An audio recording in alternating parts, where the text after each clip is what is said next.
é como funciona e o que você precisa saber sobre isso.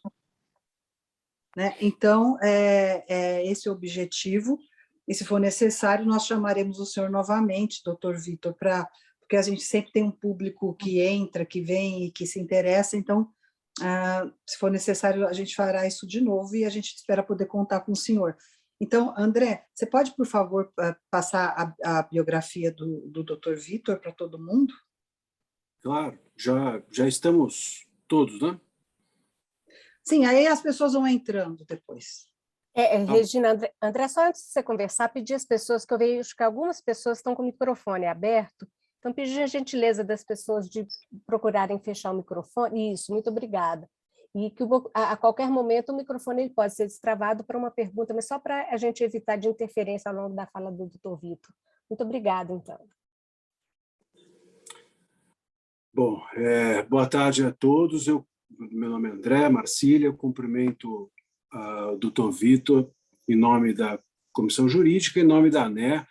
Nós vamos falar sobre LGPD. O doutor Vitor Moraes de Andrade, ele é doutor em Direito pela PUC São Paulo, foi coordenador do curso de Direito da PUC, é membro do Conselho de Ética do CONAR, meu colega lá, conselheiro independente do Sistema de Autorregulação das Telecomunicações, SART, membro do Conselho Nacional de Proteção de Dados, CNPD-ANPD, conselheiro na Abrarec, vice-presidente do Instituto de Pesquisa Sociedade e Consumo, IPS Consumo.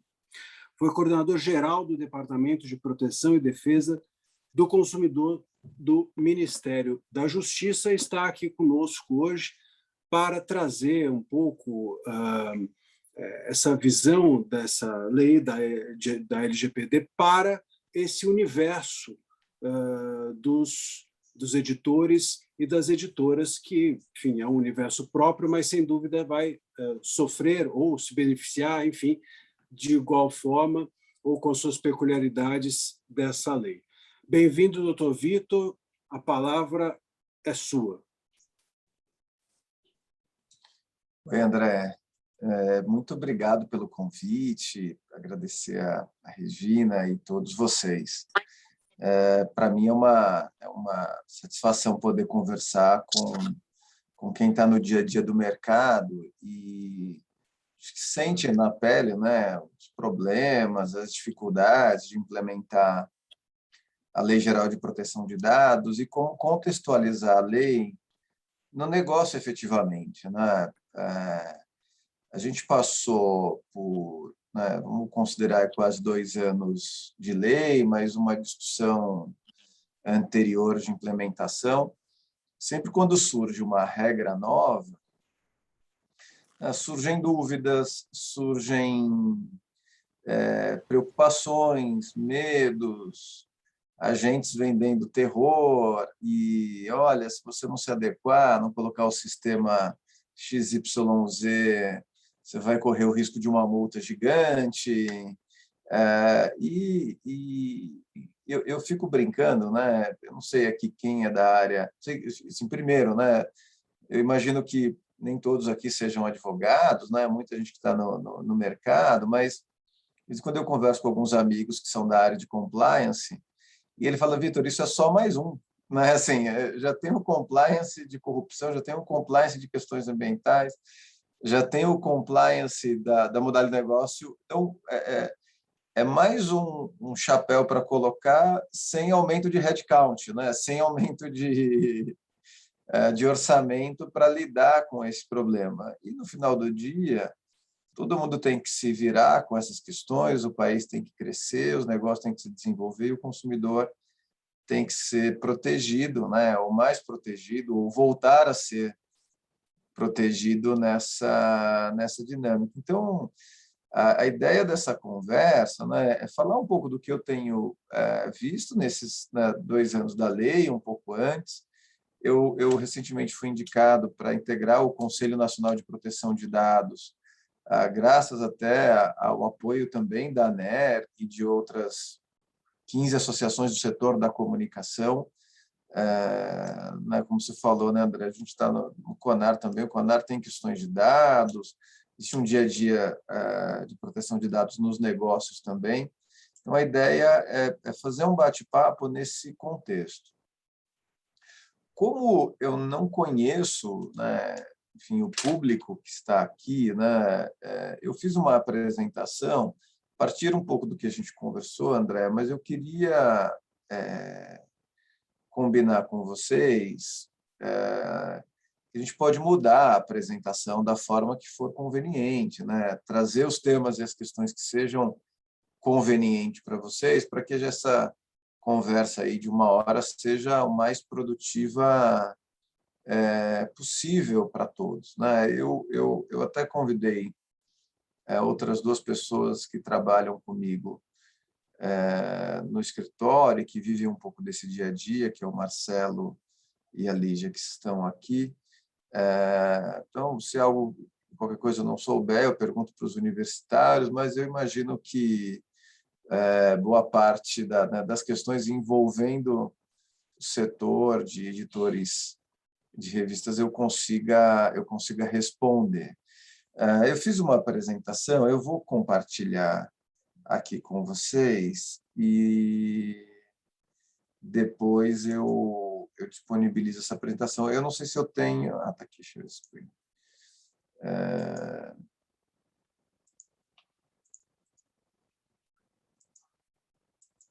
Quando vocês estiverem vendo a apresentação, vocês só me avisam, por favor. Estamos vendo. Tá. Eu não vou colocar no modo apresentação. Se fica muito ruim, eu coloco. Se eu ponho no modo apresentação, eu deixo de enxergar as pessoas aqui e a barrinha do Zoom. Tá? Acho que para o propósito aqui, para ter uma ferramenta de acompanhamento, acho que vai servir, mas se ficar muito ruim, vocês me avisam. Acho que o primeiro ponto aqui, né, é mais uma linha do tempo, para a gente saber em que momento a gente está. Esses slides iniciais, ontem nós tivemos uma primeira reunião do Conselho Nacional de Proteção de Dados, esses foram os pontos que inicialmente a gente abordou. Eu vou trazer para vocês, até para que vocês tenham uma noção das discussões mais recentes, né? Isso é a discussão de ontem no Conselho. Então, a gente tem um histórico da lei, que é a publicação da lei em agosto de 2018, a entrada em vigor da lei, pelo menos de alguns dispositivos, né, da lei, em dezembro de 2018, o início da vigência dos artigos da lei que mais geraram impacto em agosto de 2020. E eu lembro, né, nesse momento, quase a totalidade do setor produtivo acreditava que a entrada em vigor dos dispositivos da lei seria postergado mais algum tempo, pelo menos por mais 6 meses ou mais 1 ano e meio.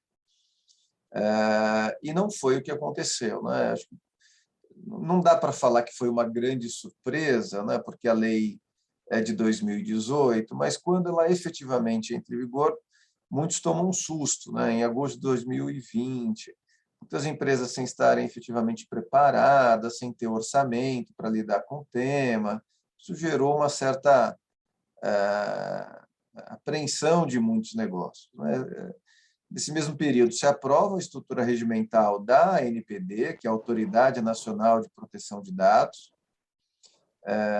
Não vou entrar no detalhe, né, de questões de governança da ANPD, a não sei que seja interesse de vocês, mas aprova-se a estrutura regimental da ANPD, são 5 conselheiros e os 46 membros do Conselho Consultivo, eu sou um deles. Essa criação do Conselho, ela começa em maio desse ano, com a divulgação de uma lista tríplice. As associações indicavam candidatos, e a Autoridade Nacional de Proteção de Dados fazia uma lista tríplice, essa lista tríplice foi encaminhada para o presidente da República, que designou por decreto os membros do Conselho. No mesmo mês que também entrou em vigor os artigos que ainda estavam pendentes de entrar em vigor, que permitiam a aplicação de sanções administrativas. Então, basicamente, hoje, né, a estrutura de arquitetura, de funcionamento da lei, da autoridade, ela está bastante consolidada. O que eu queria chamar a atenção de vocês, já dessa primeira parte, é o tema das sanções, né? Eu acho que há um receio enorme das sanções, e, obviamente, deve ter, porque as multas são altas, mas existem problemas que ocorrem operacionais hoje que têm o mesmo percentual de gravidade em relação a uma sanção.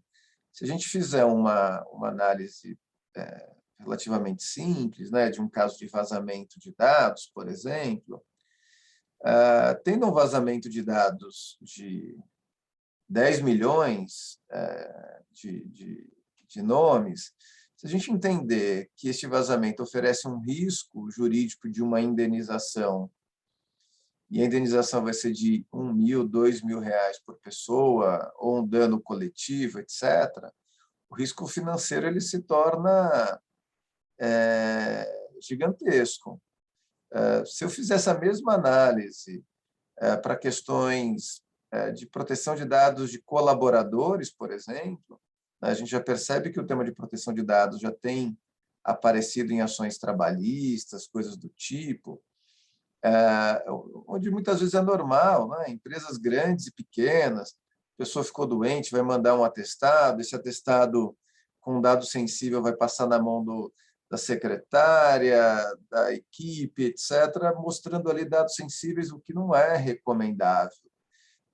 Então, a gente tem questões muito do dia a dia, né, onde é importante que a empresa tenha uma noção bem verdadeira dos fluxos de dados que passam pela empresa, sejam dados dos seus colaboradores, sejam dados pessoais de clientes, para que se possa efetivamente ter uma ideia de risco, né? Então, uma coisa interessante, né, é muito comum, né, quando a gente vai falar da lei, a gente ouvia, não, esse dado é sensível, não é?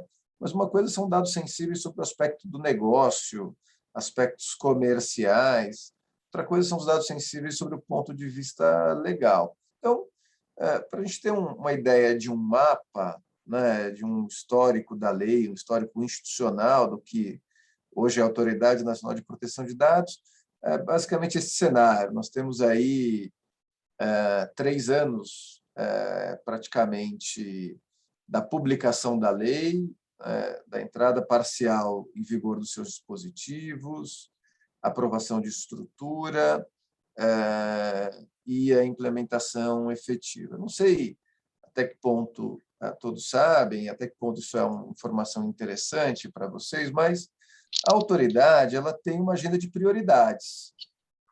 Ela está falando o seguinte, olha, a autoridade hoje, não sei se vocês têm ideia, mas a Autoridade Nacional de Proteção de Dados hoje ela tem 46 colaboradores. Então, é uma autoridade pequena que não consegue dar vazão a todos os temas, a todos os problemas. Então, por isso que, às vezes, quando eu vejo, eu falo assim, não, a autoridade vai investigar o país inteiro. É difícil, porque são só 46 pessoas para lidar com um tema extremamente complexo, começando agora a estrutura. Então, certamente, tudo leva a crer que ela vai se orientar e despender esforços para aquelas ações ou para aqueles problemas que tenham um impacto que mais afetem o país de uma forma geral, né? Num ambiente mais macro e num ambiente mais micro. Seja como for, a autoridade, por meio de uma portaria, depois, eventualmente, eu até, não sei se eu estou com a portaria aberta aqui, não estou com ela aberta, mas, por meio da portaria 11, ela estabeleceu a agenda regulatória. Fase 1, fase 2, fase 3, é até o primeiro ano, fase 1, até um ano e meio, fase 2, e a fase 3 até o segundo ano. Então, algumas coisas que já foram feitas e algo que... Ups, e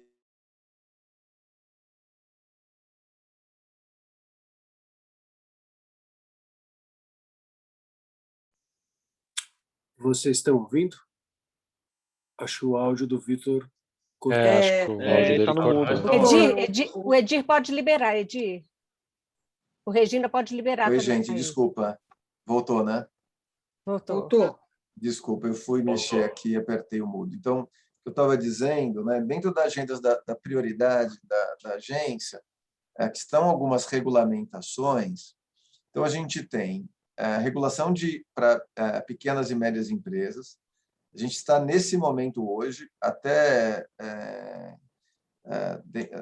eu não sei se a ANER encaminhou ou não, mas algumas associações estão encaminhando para os seus associados uma planilha com essa minuta de resolução para micro e pequenas empresas, startups, com algumas exceções da lei.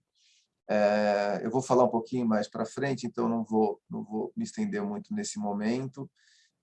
Tem para essa fase 3, né, que é, né, final de 2022, uma regulamentação dos direitos dos titulares, melhor esclarecimento sobre esse tema, a temática do legítimo interesse, a interpretação do legítimo interesse é algo que desperta muitas dúvidas. Normativos para aplicação da regra do artigo 52 em andamento, como vai se estabelecer a regra para comunicação de incidentes, também estão em andamento. O que eu acho importante de mostrar para vocês, deixa eu localizar aqui um documento, só um detalhe, né? Eu estou fazendo uma apresentação assim, bem operacional, por acreditar que isso pode ajudar no dia a dia do trabalho de todos aqui, né? Mas vocês fiquem à vontade para me interromper e ter uma outra sugestão. A NPD, para qualquer nova regulamentação, ela faz esse documento que é chamado um relatório de análise de impacto regulatório. Esse que eu estou mostrando na tela para vocês é o relatório de impacto regulatório sobre o tema das micro e pequenas empresas, né? Qual que é a ideia desses? São documentos muito interessantes para ler quem está no negócio, porque a ideia é que a NPD, antes de criar uma nova regra, consiga fazer uma análise de qual é o impacto, inclusive de custo, que esta nova regra vai ter no mercado. Então, eles colocam aqui, né, olha, quais são as alternativas possíveis, quais são as opções regulatórias consideradas sobre o tema, quais são os problemas a serem solucionados. Então, para fazer análise de exceções para micro e pequena empresa, é feito um relatório bastante detalhado, com a indicação precisa de quais são os problemas que querem ser solucionados, se existe uma experiência internacional sobre o assunto, quem são os grupos afetados e por que a intervenção regulatória ela é necessária, por que não deixar o mercado se regular quando tiver um modelo de regulação, quais são as opções e a conclusão sugerida para cada uma das opções. Então, nesse modelo, vocês sempre vão ter à disposição de vocês, em qualquer um dos temas, deste relatório, que é chamado relatório de impacto regulatório, né, um pouco repetitivo, mas que vão justificar o porquê está se escolhendo a alternativa A e não a alternativa B, a alternativa C e não a alternativa D. Então, essa é um conhecimento interessante quando vocês forem discutir qualquer implementação, porque o setor de editores de revistas, por exemplo, pode apresentar algo específico mostrando o impacto que a lei vai gerar no negócio e dizendo que podem ter alternativas mais baratas para o mercado e para a sociedade para resolver aquele mesmo problema. E uma vez levado isso para uma discussão, para um debate, isso vai ser considerado nesse relatório.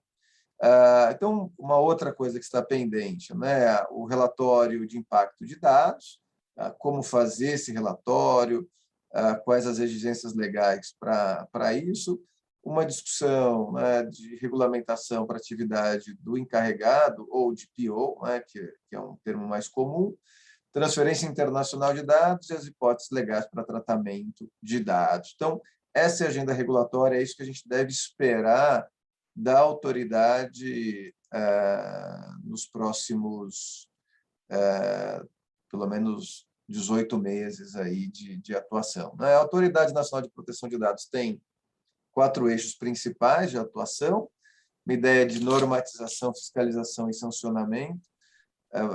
Muito embora o discurso muito comum da autoridade seja que o foco é normatização e um papel educativo, né? A fiscalização e o sancionamento, em todos os debates, reuniões, o que nós ouvimos é que a fiscalização é a última razão, né? A última raço para a aplicação da Lei Geral de Proteção de Dados e a atuação da agência. Claro, a gente vive hoje, né, falando disso, muitos desafios.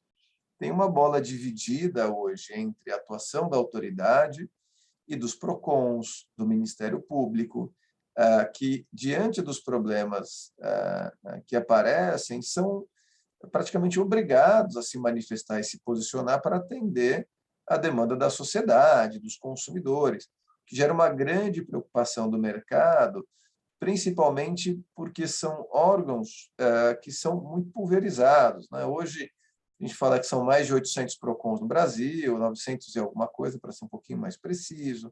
O Ministério Público tem a característica constitucional de ser independente nas suas funções, né? O promotor tem essa independência, então tem tratado alguns desses temas de forma independente, inclusive com algumas ações judiciais. Então, tem gerado aí alguma apreensão e preocupação de muitas empresas, né? Então, a autoridade ela tem essa preocupação de desenvolver esse papel informacional e educacional, e aí a ANER, né, de alguma forma, está representada no Conselho Nacional de Proteção de Dados, até pelo papel que eu exerço como integrante do Conselho, e o assento que eu ocupo é o assento de representantes do setor empresarial. Então, a defesa do interesse empresarial ela é muito clara, transparente, então permite a defesa do interesse dentro do que o conselheiro vai poder pautar, opinar, como é um caráter de aconselhamento consultivo e não executivo, o papel que o conselheiro pode levar como uma posição da ANER como determinadas regras ou situações podem impactar no setor. Então, tem esse papel principal de formação e educação, normatização e fiscalização, o órgão central do Sistema Brasileiro de Proteção de Dados Pessoais, inclusive uma ideia de uma mudança funcional é entender que a competência para se legislar sobre o tema seria de caráter exclusivo da União, o que reforça o argumento de que discussões e posicionamentos sobre o tema têm que ser centralizados para que haja uma coerência nacional sobre esse tema, e aqui o engajamento construtivo com o setor público e privado.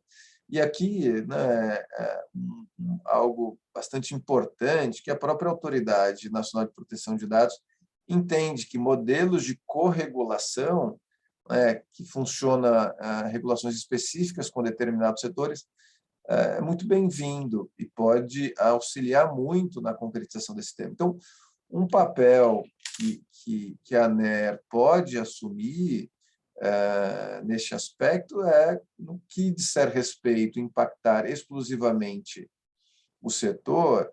A gente vai falar um pouquinho, né, de como as associações podem auxiliar os seus associados e a sociedade, de alguma forma, na implementação da lei, olha, buscar modelos de corregulação na temática de proteção de dados naquilo que afeta exclusivamente ou preponderantemente as empresas do setor. Inicialmente, pode ser feito um guia de boas práticas, que é um pouquinho mais leve do que um código de adesão voluntária, tentar, no futuro, caminhar para uma apresentação desse código junto à autoridade e buscar criar conceitos que sejam conceitos de consenso entre os agentes de tratamento de dados do setor e a Autoridade Nacional de Proteção de Dados. Então, as prioridades estratégicas, e é importante que né, a ANER e seus associados tenham isso claro, porque pode estabelecer, a partir desta visão, uma agenda estratégica da associação, a partir dos interesses dos seus associados, de diálogo com a ANPD, seja para capacitar, por exemplo, podemos pensar numa capacitação conjunta do setor de editores de revistas junto com a Autoridade Nacional de Proteção de Dados, como dialogar com esse setor, que tipo de guia e recomendações pode ser feito para fortalecimento da cultura de proteção de dados pessoais, voltado ao setor de editores de revistas, dependendo do tema, tentar apontar questões sensíveis para uma revisão ou para uma próxima agenda regulatória, enfim, e assim por diante. Então, nessa primeira parte da nossa conversa, a ideia era falar um pouquinho sobre a Autoridade Nacional de Proteção de Dados, a agenda regulatória e como a ANER, né, dentro do seu papel de defender os interesses dos seus associados e de forma mais abrangente e coletiva da sociedade, pode interagir com a ANPD. Nos próximos slides, e aí a segunda parte da nossa conversa, eu vou relembrar alguns conceitos da Lei Geral de Proteção de Dados, trazer algumas sugestões de fluxo para adequação e acompanhamento desses temas. Mas, se vocês tiverem alguma outra ideia ou necessidade, por favor, me avisem aqui.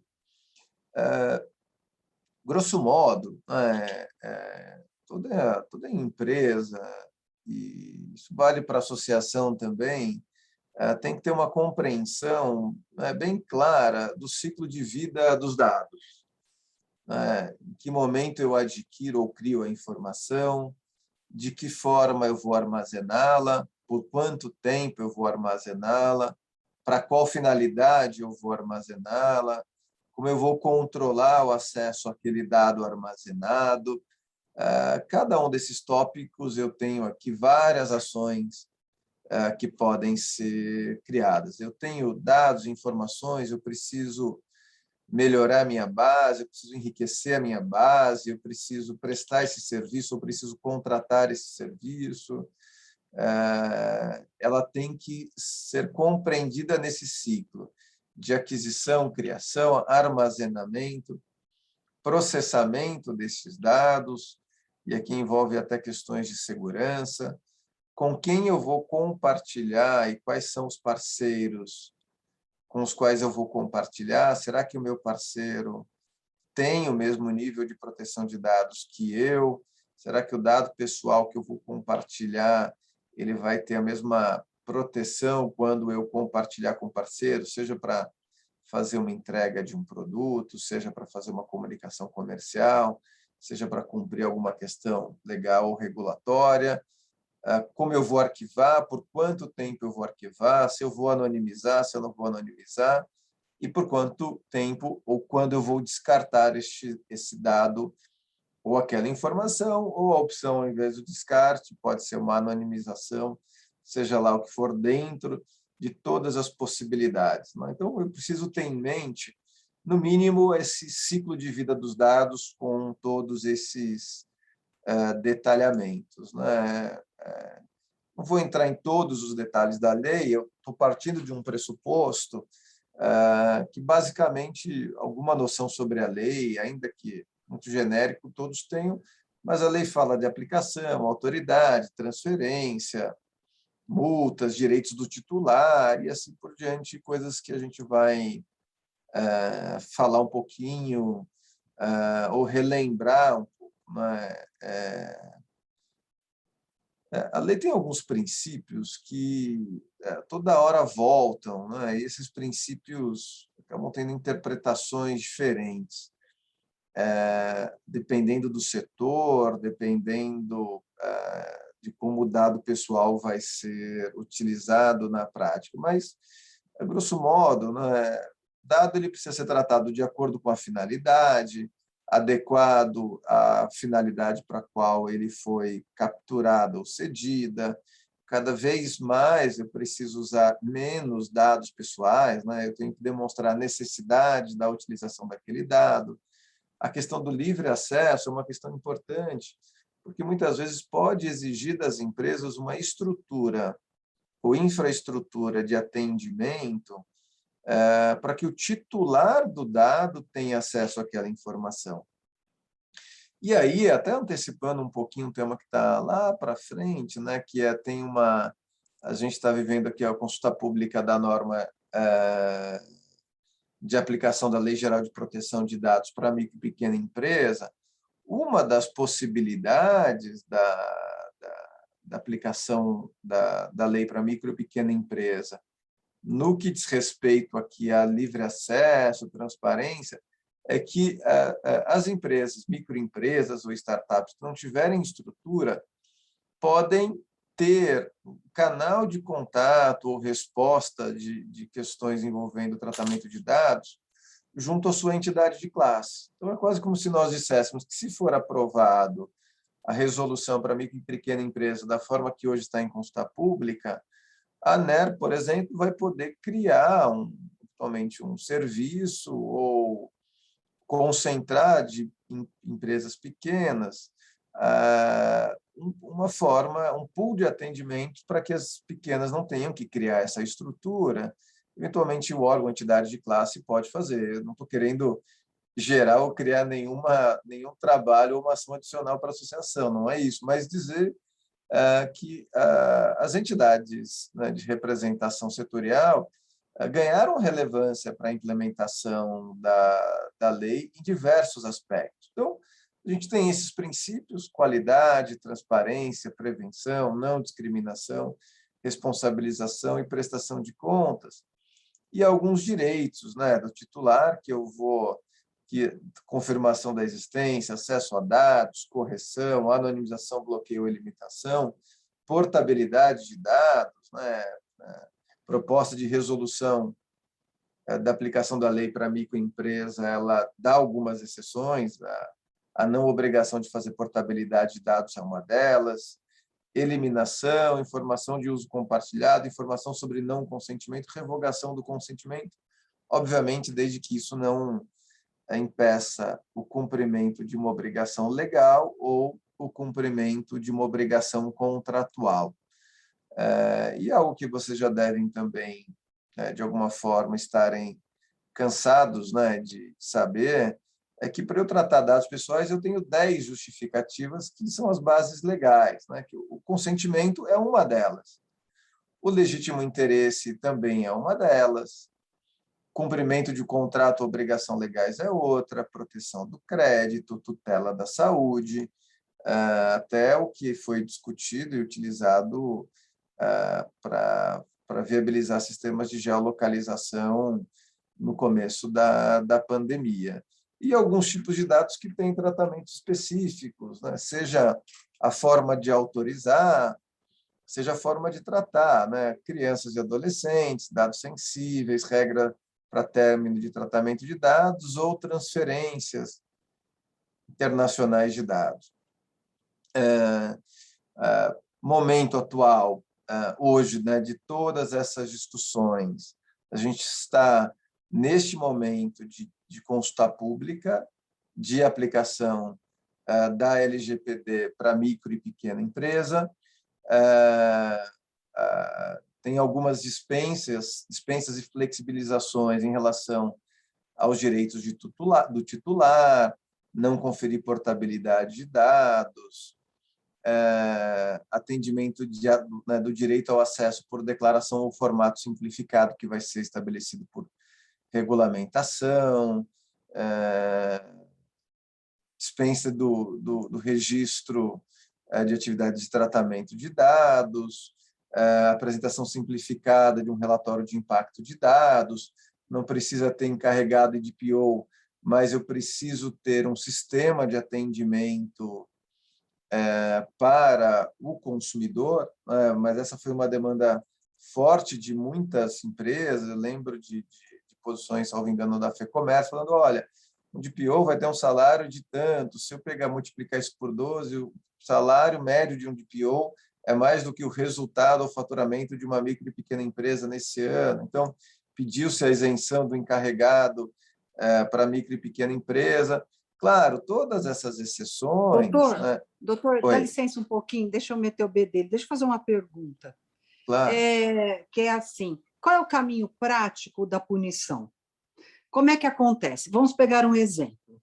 Se uma editora faz uso indevido de nomes que não deveria fazer, certo? Tá. Qual é o caminho prático da punição? Quem vai lá bater na porta da editora e falar, olha, eu vim aqui te multar? É o PROCON? É o Ministério Público? Qual é o caminho? O lesado faz o quê? Ele denuncia para quem e quem vai lá? Como é que é isso? O que o editor tem que entender para ele se proteger? Olha, todo mundo vai bater na porta dele, ou pode bater na porta dele, tá, Regina? Não, isso eu sei, mas assim, quem tem poder para isso? Todo mundo, várias pessoas têm poder. Tá, então o ponto é o exemplo? seguinte, ou bem a gente vai entender e aceitar que existe um pool de pessoas, né, assim, que podem ir lá bater na porta do editor. A Autoridade Nacional de Proteção de Dados pode bater na porta do editor? Sim. O PROCON pode bater na porta do editor? Pode. O consumidor que se sentir lesado pode entrar com uma ação contra o editor? Sim. O colaborador, o empregado do editor que entender que seu dado pessoal não foi cuidado, ele foi exposto indevidamente, pode apresentar isso numa ação trabalhista? Sim. O Ministério Público do Trabalho pode reclamar, mostrando que a empresa não tem cuidado de proteção de dados? Sim. Então, o que Senacom também, né, Vitor? A Secretaria Nacional do Consumidor, quando tiver um caso que a Federação Nacional pode bater, sim. Os PROCONs que têm a sua atuação independente podem, sim. Ministério Público pulverizado. Então, quando você fala sobre possibilidade, a gente tem vários que podem. Agora, a gente pode fazer uma conversa mais realista e não terrorista para falar, mas qual que é a probabilidade de cada um fazer isso? Porque dependendo do que você avaliar, Regina, é mais fácil eu entregar a chave da empresa para um órgão de fiscalização. Porque a sensação que me dá, doutor, é que fica numa situação de imensa vulnerabilidade. Mas essa vulnerabilidade, Regina, ela existe. É da natureza de vários negócios, entendeu? Acho que o importante é como eu faço um mapa das vulnerabilidades, porque uma das vulnerabilidades está atrelada a investimento em segurança da informação. Qual é o nível de segurança de informação que eu tenho? Uma coisa é eu falar com o editor, preciso investir R$100 mil para um sistema. Outra coisa é falar um banco, um editor. Então, todas essas questões, eu vou tentar simplificar, né? Sempre quando a gente simplifica uma questão complexa, a chance da gente errar é 100%, né? Não, mas... Porque a gente fala assim, para toda solução complexa tem uma resposta simples e errada. Mas basicamente é o seguinte, dificilmente a Autoridade Nacional de Proteção de Dados vai bater na porta de um editor que tenha tido um problema, mas que o reflexo disso tenha sido pequeno. Isso não significa que, lendo a lei autoriza que a Autoridade Nacional de Proteção de Dados vá lá e fiscalize. Agora, é razoável pensar que uma autoridade com 46 pessoas vá bater na porta de uma empresa para aplicar uma multa que pode chegar a 50 milhões, se a empresa não fatura 0,001% disso e o que ela fez não tem um reflexo nacional? Não é razoável pensar. Então, se eu tiver que dar uma resposta para isso, eu vou dizer, o risco na lei existe, mas na prática ele é pequeno. Eu tenho uma base legal de dados ilegal, irregular. Qual é o meu risco? Meu risco é daquele grupo de consumidores que estão circulando aquele dado, questionar. E como ele pode questionar? Quando a gente teve os casos de vazamento, começaram a ter ações de indenização contra essas empresas. Tá? Na sua grande maioria, os juízes têm dito o seguinte, olha, apesar de estar claro um vazamento de dados, que é uma irregularidade, não ficou evidenciado um dano real para aquele consumidor. Então, eu não vou dar a indenização. Mas a gente não tem ainda a formação e um posicionamento jurisprudencial que dê essa segurança, porque há aqueles que defendam que o dano para quem é vítima de um caso de vazamento de dados, ele não depende de prova. A gente fala que é o dano em ré ipsa, porque é tão difícil você provar o dano que eu preciso pressupor que o dano existe, no caso, uma discussão de engenharia social, para ter esse valor de dano. Então, é muito difícil te dar uma resposta simples para uma questão complicada. Eu entendo que, muitas vezes, a gente precisa colocar coisa mais palpável. O máximo que eu consigo colocar de palpável é qual é a sua base de dados e qual é o risco que você efetivamente oferece. Se você tem dado pessoal sensível, é um risco. Se você tem dados pessoais que são meramente cadastrais, é um outro risco. Dependendo da sua operação comercial, pode ser que você não tenha mais parceiros comerciais para isso. E você, Regina, acho que a gente pode pular um pouco direto para um ponto importante, você tem formas de minimizar esse risco. Quais são as formas que as empresas têm de minimizar esse risco? Eu vou dar algumas opções. Uma delas é contratar um seguro. Por exemplo, aqui eu mapeei todas as cláusulas de seguro, dos seguros que estão no mercado. As empresas podem bater na porta de uma corretora especializada em seguros, que vai pegar lá as seguradoras que têm a pólice de seguro cibernético e vão colocar: eu quero cobrir a responsabilidade de danos pela segurança de dados, por danos morais, para custos de defesa, para despesas emergenciais de mitigação, despesas de restituição de imagem, custo de investigação administrativa. Tudo isso daqui estão nas apólices de seguro.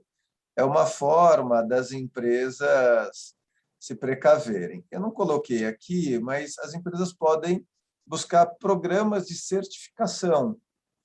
Hoje tem pelo menos 4 no mercado interessantes. Tem 2 de associações, a BRAD, da Associação Brasileira dos Agentes Digitais, e a ABEM, da Associação Brasileira de Marketing Direto, fizeram um programa de certificação com a Bureau Veritas, que é uma certificadora internacional para certificar. A certificação, ela dá uma ideia, né, que eu vou colocar aqui, né? Isso daqui é um processo de avaliação que é uma curva de maturidade, tá? Essa curva de maturidade é da DAMA, tá? É um modelo que não é obrigatório, é só uma referência, existem vários modelos, mas essa é um modelo que as empresas podem olhar, os editores, para saber em que nível de maturidade eles estão. Eu estou no nível 1 aqui, gestão caótica, falta de processo, dependência de indivíduos e baixa performance. É o que a gente fala quando a empresa não tem um banco de dados, né? Ela tem um bando de dados. Olha, muito interessante esse seu slide. Então, são empresas que estão nesse nível de maturidade, né? Dados Confusão financeiros, mental. operacionais, marketing, logística, etc.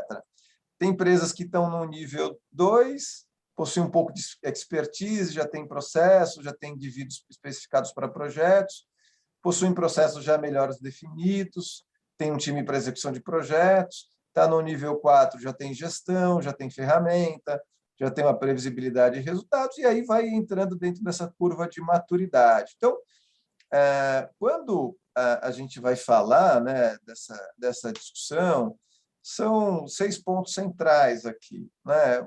Entender essa mentalidade, entender os riscos e entender como vai lidar com esses riscos, entender os direitos do titular dentro do seu negócio, adequação de fluxos de dados verificar a necessidade ou não de ter um encarregado ou de PO. Se for micro e pequeno, a gente vai ter essa exceção, mas precisa ter um canal de atendimento. Importante ter um manual de boas práticas na empresa, a gente fala, ou pelo menos um código de proteção de dados pessoais para clientes e colaboradores, e um nível de segurança da informação. Ela pode buscar... Oi. Vitor, posso fazer uma pergunta que eu acho que, de alguma forma, enfim, a gente mais ou menos trilhou aí, né, as questões de onde estão os riscos, quais são os verdadeiros riscos e como lidar com eles. Tem um ponto que talvez seja aqui uma bifurcação importante para os associados, porque parte dos associados da ANER, e talvez até de alguma forma indireta, quase a totalidade, lidam com dados de duas maneiras, com os dados intramuros, vamos dizer assim, com os dados como objeto do seu trabalho, porque há os dados que são aqueles que são publicados nos seus portais, nas suas revistas, nos seus veículos, que são dados de interesse público ou que são, de alguma forma, dados de relevo informativo, não necessariamente jornalístico, mas informacional com certeza. Tem um conteúdo informativo em parte quase total dos associados. A LGPD, ela excepciona esses dados de interesse público, ou seja, esses dados que de alguma forma são objeto do dia a dia das editoras, das publicadoras, vamos chamar assim. Até onde sei, isso está excluído da LGPD. No entanto, você que está dentro desses conselhos e que tem conversado muito com quem, de alguma forma, vai lidar com essas questões de uma forma mais coercitiva, como disse a Regina, com sanções, como é que isso está sendo visto? Como é que essas questões dos dados, que são aqueles publicados, está sendo encarado? Eu vou te dar um exemplo prático. Outro dia, um veículo me procurou perguntando o seguinte: olha, eu vou publicar aqui uma matéria, e essa matéria é de uma pessoa que a gente ficou investigando a semana toda e tal, e a gente tem certeza de que tem um problema nessa pessoa. Então, eles investigaram, disseram lá o nome da pessoa, disseram o nome inteiro da pessoa, colocaram a placa do carro em que ela estava, tudo isso na matéria. Aí, assim, eu te pergunto, claro, tem um interesse público na divulgação desses dados? Tem, mas precisa da placa do carro, precisa do CPF da pessoa envolvida. Isso é de interesse público, o interesse público chega a isso. Então, assim, como é que essas conversas nos bastidores dos conselhos estão sendo feitas a respeito desses pontos e como você imagina que isso vai ser tratado pelo judiciário, sobretudo, daqui por diante? André, o que eu percebo, né, muitas vezes as empresas fazem uma confusão proposital, até porque não conseguem fazer o negócio de uma outra forma. Tá? Então, dizer o seguinte: olha, dado público, eu não preciso... Deixa eu dar um passo atrás, né? Lembrando das bases legais. Eu posso usar dado pessoal para várias coisas. Eu posso ter o consentimento ou entender que aquele dado é legítimo interesse. O que a gente não sabe hoje, que é o que a Autoridade Nacional de Proteção de Dados vai regulamentar, qual é o limite da interpretação do legítimo interesse. Será que tudo é legítimo interesse? E uma outra coisa é o dado, né, que a gente fala de dado público ou tornado público por interesse do titular, e a gente tem outras discussões. Então, eu vou dar um exemplo. Você pega falando de dados, olha, informações disponíveis em redes sociais, Facebook, Twitter, etc.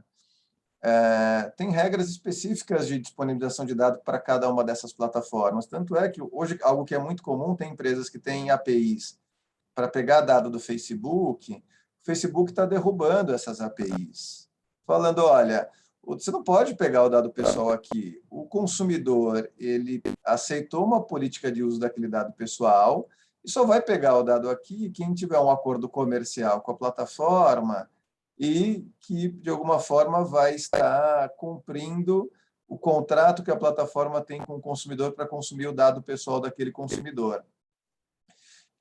Existe uma outra discussão, que é os dados públicos, né? Então, você deu o exemplo aí do Detran. Será que eu posso baixar a base de dados do Detran?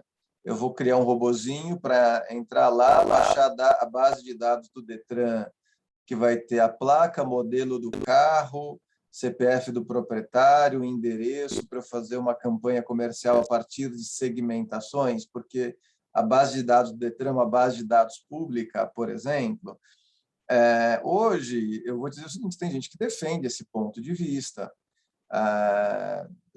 Aliás, tem empresas que só conseguem manter o seu negócio a partir deste entendimento. Então, e você tem esses mesmos órgãos, como já aconteceu com o TSE, fazendo parceria com empresas privadas, que eu vou usar o dado público não para eu fazer campanha comercial, mas para eu validar o dado, ou seja, eu não vou ter acesso ao dado pessoal, mas eu tenho uma base que vai estar o seu nome, eu vou subir essa base que vai confrontar com os dados que estão no TSE, e o TSE vai falar, esse dado é do André, mas eu não tive acesso ao dado que está lá, eu só tive a confirmação daquele dado. Então, eu tenho vários modelos de negócio que hoje são sustentados a partir do entendimento que se tratam ou do legítimo interesse ou desses dados públicos. O que eu vejo, né, tentando responder sua pergunta, para onde isso vai, qual é a interpretação e assim por diante. O caminho que eu percebo é um caminho de análises mais restritivas. Tá? Então, de entender, olha, uma coisa é o dado público, mas o fato do dado ser público por estar num órgão público, ele não perde a natureza de dado pessoal e a obrigação de tratar aqueles dados com alguma cautela. Não é pelo fato que o dado necessariamente...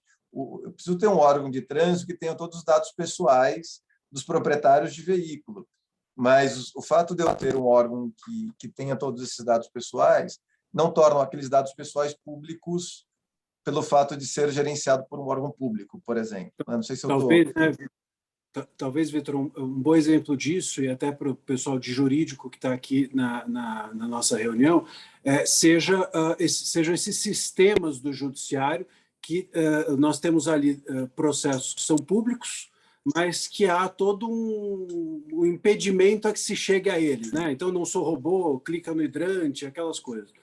Mas tem uma coisinha aí, André, quando você vai, né, várias plataformas e modelos de negócio dependem disso. O Brasil é o país com maior liberdade de dados judiciários abertos. Hoje, nesse aspecto, o entendimento que tem prevalecido até na jurisprudência se não é segredo de justiça, é aberto, ponto, e o consumidor tem um direito de opt-out.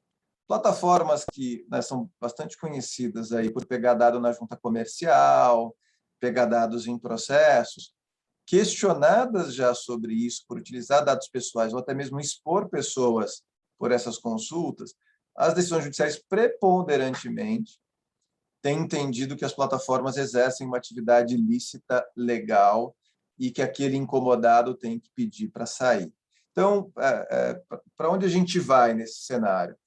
Me parece, e aí não é a minha posição, né, é só uma visão, eu acho que os dados, essa é a natureza da lei, eles devem servir, claro, protegendo o cidadão, mas ser fonte de geração de negócios, de melhoria e desenvolvimento da atividade econômica.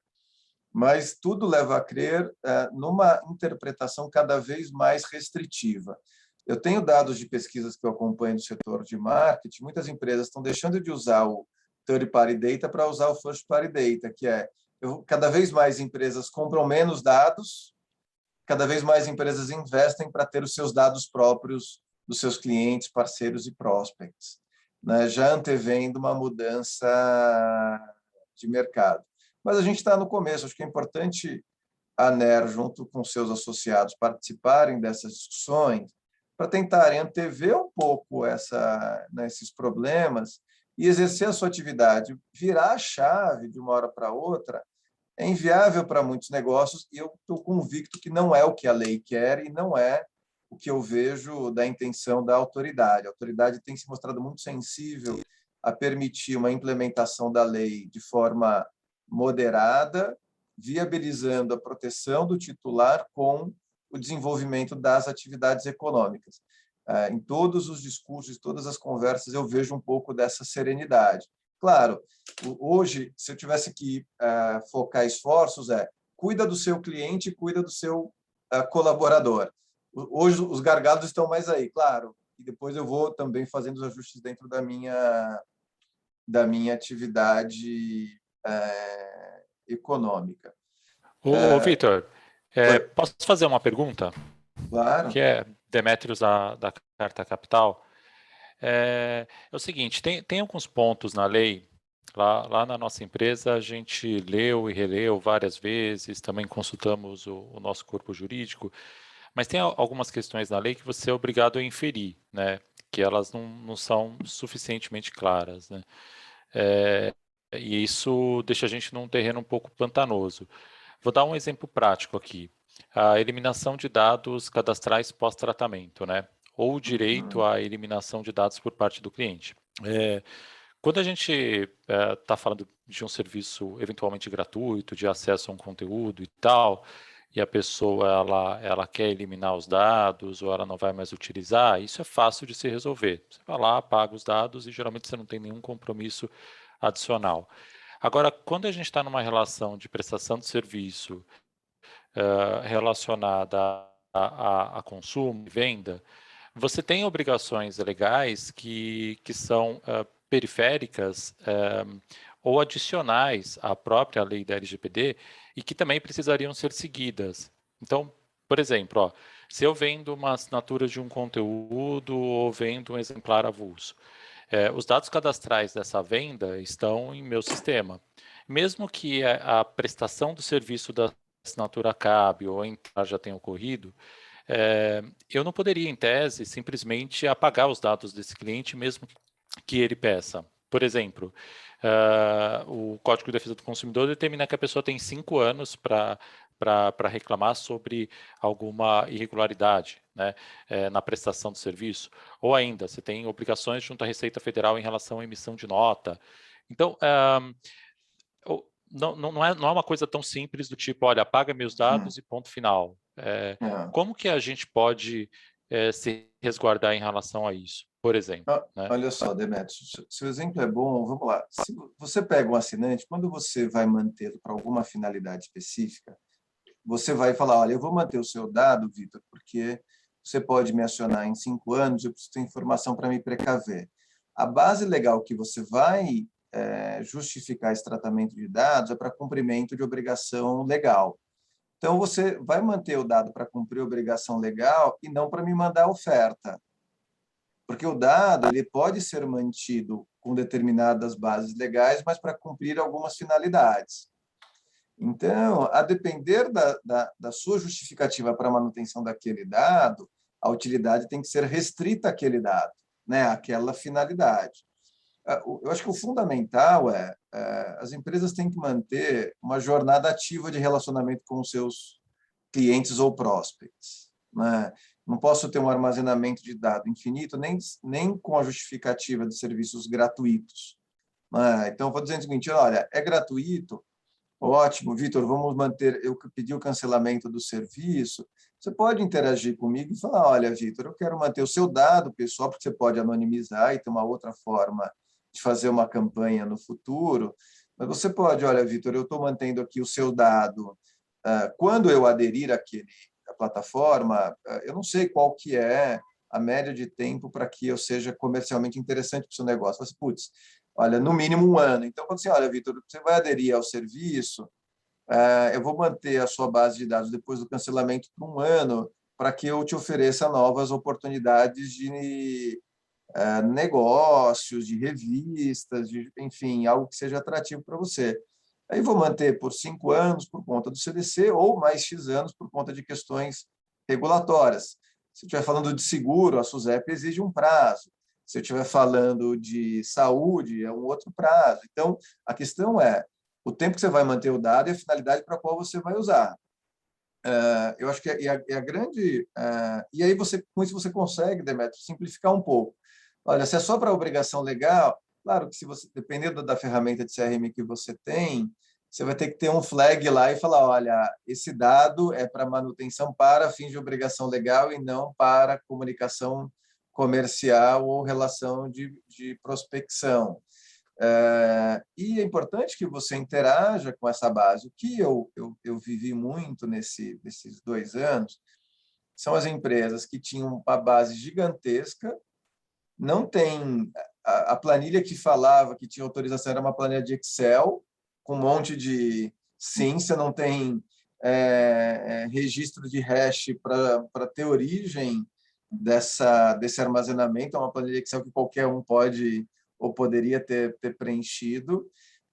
E a recomendação foi, se dado é efetivamente útil, se não, você vai ficar com uma base que vai te gerar risco, não vai te gerar benefício.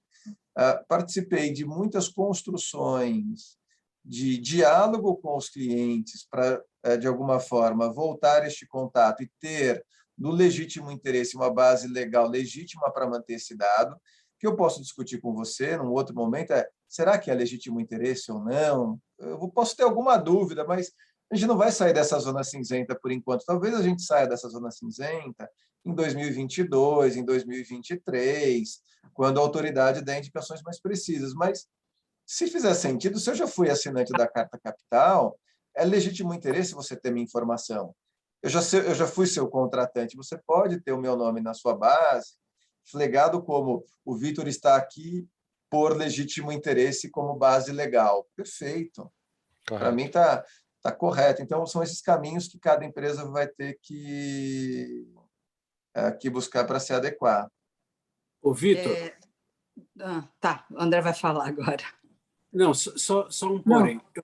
Em cima disso que o Demetrios perguntou e que você respondeu, e também de você ter dito que não há pessoal suficiente para que a gente tema, ou para que seja razoável que nós temamos uma fiscalização super, enfim, aprofundada. Então, em termos de minimização de riscos, seria correto pensarmos que os maiores problemas, pelo menos, enfim, aqui, no tipo de empresa com as quais estamos hoje reunidas, estariam, uma forma de minimizar seriam, ou os maiores problemas estariam na reclamação do consumidor e na interface, quer dizer, naquilo que é exposto a todo e qualquer um, né, no site, nos termos e condições, quer dizer, ali estaria o calcanhar de Aquiles da maior parte das empresas, reclamação de consumidor e termos e condições, interface de sites. Você imagina que seja por aí o grosso do risco? André, assim, eu não quero correr o risco de falar uma grande bobagem aqui. Eu diria que uma parte do risco está onde você falou. Por que eu estou dizendo isso? Porque, muitas vezes, o risco está nessa empresa não ter mais contratante, não ter mais parceiro, ninguém querer mais fazer negócio com ela. Então, hoje, eu vivencio empresas que falam, olha, eu só vou fazer negócio com você, só vou ser o seu investidor se você tiver compliance. Porque eu tenho estruturas de negócio que exigem que a empresa esteja compliance, que tenha um relatório, que tenha um código interno de proteção de dados. Se tiver uma certificação, ótimo. Só para dar uma ideia de custo aqui, para pensar operacionalmente, algumas dessas certificações que eu mencionei que estão no mercado, das associações, vão custar por ano para empresas pequenas 15, 20, 25 mil reais, alguma coisa assim. Claro que qualquer valor é uma quantia pesada, mas é isso. Depois eu compartilho com vocês, a gente já passou do horário, mas na minha apresentação eu tenho uma proposta de fluxo de implementação da lei, que as empresas pequenas podem seguir e tentar ou se virar sozinhas, né, a partir do conhecimento que estão ali na lei, mas pelo menos buscar isso. Pode ter um contrato de seguro. Então, eu diria o seguinte, consumidor é uma frente, pode ser um ofensor, colaborador pode ser um ofensor, estar no negócio, né, a depender do seu parceiro comercial também.